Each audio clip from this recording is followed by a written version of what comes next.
નમસ્કાર, આપ જોઈ રહ્યા છો નેશન પ્લસ ન્યૂઝ। હું છું આપની સાથે હિવી પંડ્યા। ભાજપ દ્વારા રાજ્યસભાના ઉમેદવાર જાહેર થયાની જાણ સાથે જ છોટાઉદેપુર જિલ્લાના મુકેશ રાઠવા નર્મદા જિલ્લાના રાજપીપળા જવા માટે રવાના થયા હતા। રાજપીપળામાં મુકેશ રાઠવાએ સામાન્ય કાર્યકરની જેમ જિલ્લા ભાજપ પ્રમુખના સ્કૂટર પાછળ બેસીને ઐતિહાસિક હરસિદ્ધિ માતાજીના મંદિરે પહોંચ્યા હતા। રાજકારણમાં મોટા હોદ્દા મળ્યા બાદ પણ જમીન સાથે જોડાયેલા રહેવું તે દરેક નેતાના બસની વાત નથી હોતી, પરંતુ ભાજપે જેમના પર ભરોસો મૂક્યો છે તે મુકેશ રાઠવાએ પોતાની સાદગીથી રાજપીપળાના લોકોના દિલ જીતી લીધા છે। રાજ્યસભાના ઉમેદવાર તરીકે જાહેર થયા બાદ પ્રથમ વખત નર્મદા જિલ્લાની મુલાકાતે આવેલા મુકેશ રાઠવાએ આધ્યાત્મિક ઉર્જા મેળવવા માટે હરસિદ્ધિ માતાજીના ચરણોમાં શીશ ઝુકાવ્યું હતું। તેમની આ સાદગી જોઈને ત્યાં ઉપસ્થિત સામાન્ય શ્રદ્ધાળુઓ અને સ્થાનિક રાજકીય અગ્રણીઓએ તેમની મુક્ત કંઠે પ્રશંસા કરી હતી। હરસિદ્ધિ માતાના દર્શન કર્યા બાદ મુકેશ રાઠવાએ દેશ સેવા માટે આ મોટી તક આપવા બદલ ભાજપના શીર્ષ નેતૃત્વનો આભાર માન્યો હતો। ભારતીય જનતા પાર્ટી દ્વારા 2026ના વર્ષમાં રાજ્યસભાની ચૂંટણીમાં છોટાઉદેપુર જિલ્લામાંથી રાજ્યસભાના સભ્ય તરીકે મારી પસંદગી કરવામાં આવી છે। ત્યારે હું દેશ માટે કામ કરવાની જે ઉત્તમ અને શ્રેષ્ઠ તક મળી એ માટે હું ગૌરવની લાગણી અનુભવું છું।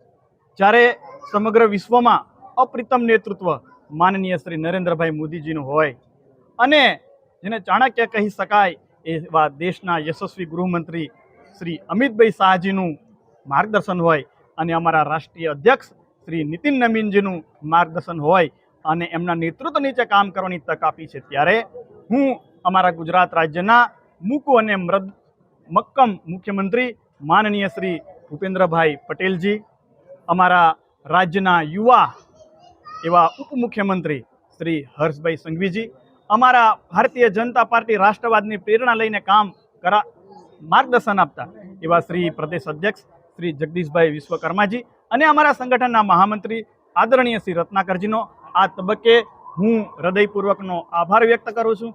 અને જે પ્રકારે છેલ્લા 15 વર્ષથી એક કાર્યકર્તાના રૂપમાં જેમણે મને વિશ્વાસ મૂકીને અનેકવિધ જવાબદારીઓ આપી હતી અને જેમાં હું મારી પૂરી નિષ્ઠા અને પ્રામાણિકતાથી કામ કર્યું હતું, આવનારા સમયની અંદર પણ જ્યારે રાજ્ય અને દેશની નીતિ નિર્ધારણમાં અને જનકલ્યાણકારી નીતિઓના ઘડતરમાં મને એક સભ્ય તરીકે નિમણૂક કર્યા છે, ત્યારે ફરીથી હું વિશ્વાસ આપું છું કે આ કામમાં હું યશસ્વી નીવડીશ। આપ આદિવાસી વિસ્તારના પ્રતિનિધિ છો, તો નર્મદા જિલ્લો આદિવાસી વિસ્તાર છે, તો આદિવાસી વિસ્તારના વિકાસ માટે, કલ્યાણ માટે અને નર્મદા જિલ્લાના ભાજપના સંગઠન માટે આપ શું કરશો? હું છેલ્લા 20 વર્ષથી ગુજરાતના તમામ જિલ્લાઓમાં પ્રવાસ કર્યો છે, નિવાસ પણ કર્યો છે, ભારતીય જનતા પાર્ટી માટે કામ પણ કર્યું છે અને સંગઠનનું કામ કરતાં કરતાં જે ગુજરાતનો જનજાતિ વિસ્તાર છે, આદિવાસી વિસ્તાર છે, એ પ્રત્યેક જિલ્લામાં તાલુકા સુધી હું સંગઠનના કામમાં ગયો છું। ત્યારે એ વિસ્તારમાં કયા કામની આવશ્યકતા છે, કયા પ્રકારની નીતિઓ ઘડવી પડે અને આ આદિવાસી સમાજને કેવી રીતે ઉન્નત કરી શકાય એ પ્રકારનો મને નેતૃત્વ અને પ્રત્યક્ષ અનુભવ થયો છે અને એ દિશામાં શ્રી નરેન્દ્રભાઈ મોદીજીના નેતૃત્વમાં અમે આગળ કામ કરીશું। અને છેલ્લો સવાલ સાહેબ, કે આજે આપણે રાજપીપળા આવ્યા છો ત્યારે એક સામાન્ય નાગરિકની જેમ સ્કૂટર ઉપર મંદિર પર દર્શન કરવા આવ્યા અને સામાન્ય નાગરિકની જેમ લાઈનમાં ઊભા રહીને દર્શન કર્યા, શું કહેશો? હું સર્વપ્રથમ તો હું આ દેશનો એક સામાન્ય નાગરિક છું અને ભારતીય જનતા પાર્ટીમાં એક સામાન્ય કાર્યકર્તા છું। જ્યારે હું કોઈ પણ ક્ષેત્રમાં કોઈ પણ પદ પર હોઈશ તો મને સૌથી પહેલાં હું એક નાગરિક છું અને એક ભારતીય જનતા પાર્ટીનો કાર્યકર્તા છું, એ મને હંમેશા યાદ છે। એટલે હું કોઈ વિશેષ છું કે મારી વ્યવસ્થા થયું છે એવું હું ક્યારેય વિચારતો નથી।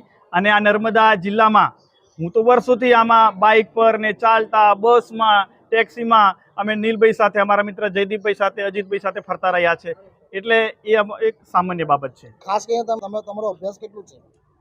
માનનીય પ્રધાનમંત્રી શ્રી નરેન્દ્રભાઈ મોદીજીએ 2047ના વિકસિત ભારતના સ્વપ્નને સાકાર કરવા માટે દેશના યુવાઓને રાજનીતિમાં સક્રિય ભૂમિકા નિભાવવા માટે એમણે આહવાન કર્યું છે, જેના ભાગરૂપે સમગ્ર દેશમાં રાજનીતિના અનેક ક્ષેત્રમાં અને વહીવટી તંત્રમાં યુવાઓને માનનીય મોદીજીએ પ્રાધાન્ય આપ્યું છે અને એના ભાગરૂપે એક સામાન્ય ગામડાના પરિવારમાંથી મારી પસંદગી કરી છે અને એ માનનીય મોદીજીનું સપનું છે કે દેશના નિર્માણમાં યુવાઓની ભૂમિકા હોય।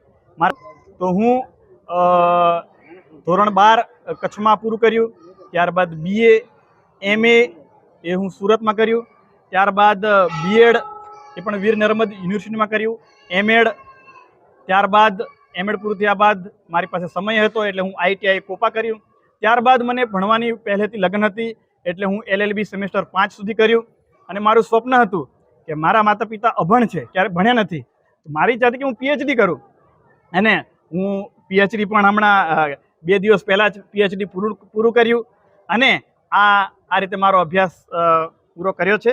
અને હવે આવનારા સમયની અંદર આ મારો શિક્ષણનો અનુભવ, સમાજનો અનુભવ, રાજનીતિનો અનુભવ, સમાજ કાર્યમાં હું ઉપયોગ કરીશ. અત્રે ઉલ્લેખનીય છે કે મુકેશ રાઠવા છેલ્લા 15 કરતાંય વધુ વર્ષોથી પક્ષના સામાન્ય કાર્યકર્તા તરીકે વફાદારીપૂર્વક કામ કરી રહ્યા છે.